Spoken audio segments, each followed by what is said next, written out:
Well, hi guys, it's that time. It's our Bible Teaching Snippet of the day. I want to show you my brand new t-shirt. It says, "Thy kingdom come, thy will be done on this earth as it's already being done in heaven." Did you know that's how Jesus taught us to pray? Not just the disciples. That's what we're supposed to be praying, and that whatever culture, whatever's going on in heaven, we speak that and release it on earth. And that's why he told the disciples, "Thy will be done on this earth right now as it's already being done in heaven." And Jesus also told us whatever we bound on earth, heaven would bind, and whatever we loosed on the earth, heaven would loose it. So watch this.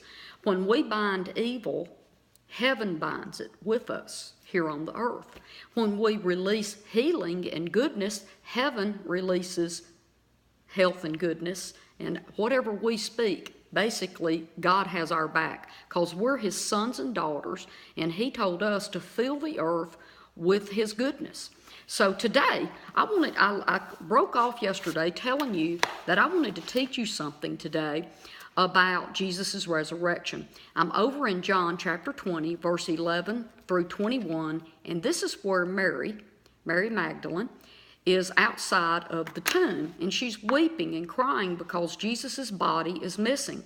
And the angels tell her, she sees two angels. Let me say it like this. She saw two angels, one at the head of where Jesus had been laid, and one at the feet where Jesus' body had been.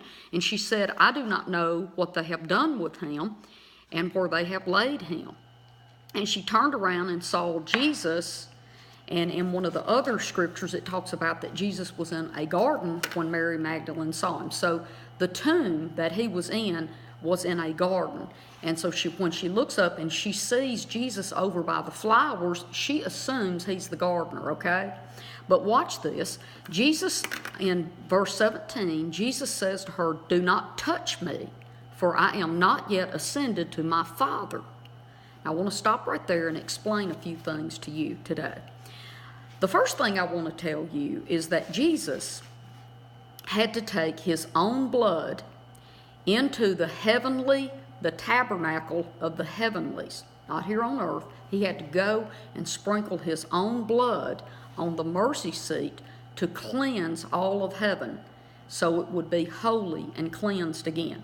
When Adam fell, his sin did not just permeate the earth and change all human beings' character and nature to evil like Satan. We were supposed to be created and stay in God's likeness and image, character and nature, which is goodness. That's why God said, "Fill the earth with sons and daughters," because he wanted to fill the earth with replicas of himself. Satan flipped that, and humanity replicated who they were taken after now, which would be evil and Satan. That's why there's so much evil on the earth. Okay, so Jesus went and had to cleanse the heavens of sin as well, because it went all the way to the heavenlies. Now I'm going to read just a little bit here out of a book. It's really good. It's IIW Kenyon, The Blood Covenant. And it says, "When Jesus met Mary after his resurrection, he said to her, 'Touch me not, for I have not yet ascended to my Father.'" Jesus was on his way to the Father with his own blood, a token of the penalty that he paid, and he could not be touched by humans' hands. Now, Jesus had to stay holy and undefiled, because that's what they would do when they would take a sacrifice of blood into the Holy of Holies in the earthly tabernacles. Only the high priest could touch that and take it into God. But I'll keep reading real quick. It says, "And Jesus' ministry as high priest did not end with his carrying his blood in the holy place, but he still remains the minister of the Holy of Holies, or the sanctuary. He's the minister over holy things." And that little quote right there came from Hebrews chapter 8, verse 2. So let me say this. Now, I really like E.W. Kenyon, and I'm not sure that a man of his stature that I want to disagree with him. But this is what I believe. I believe that Jesus had already cleansed heaven with his blood when he died. Now I want to teach you what I believe Jesus meant. Now he did say, "Do not touch me," because he had to stay pure and holy and not to be touched. But I want to show you what the next step would have been. There is a feast called the Feast of First Fruits, or the First Harvest Fruit. And it's out of this little book right here, and it's Unlocking the Secrets of the Feast, and it's by Michael Norton. I want to tell you about this. What it is that in 1 Corinthians chapter 15, verse 20, it says right here, I'm just going to read it for you. It says, "But now Christ has been raised from the dead, and he became the first fruits, the first to be resurrected with an incorruptible, immortal body, foreshadowing the resurrection of those who had fallen asleep." Jesus, okay, the way the first fruits happened, what they would do, it's the harvest festival, and they would go, and the high priest, nobody could touch the wheat, okay? Nobody was allowed to go into the wheat fields or anything until the high priest went and gathered up a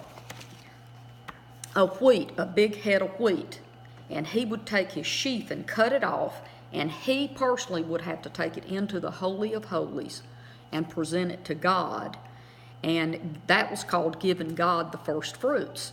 So what he did, he cut that and he carried it and presented that first fruit of the harvest to God.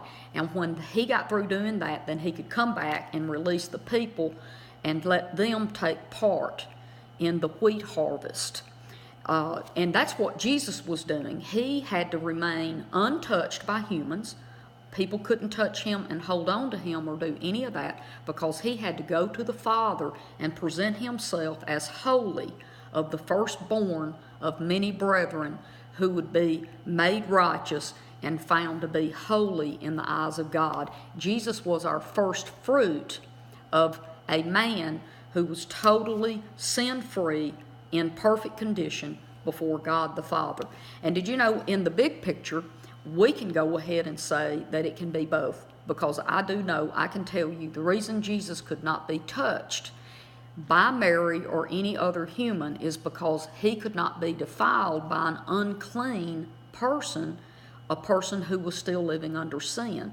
And he had to go into the heavenly Holy of Holies and present himself to God the Father, and God the Father would have to accept his blood sacrifice to cleanse heaven of sin, and he would also have to accept Jesus as that first fruit of the harvest that was offered to him, so that all other fruits from the harvest would be blessed.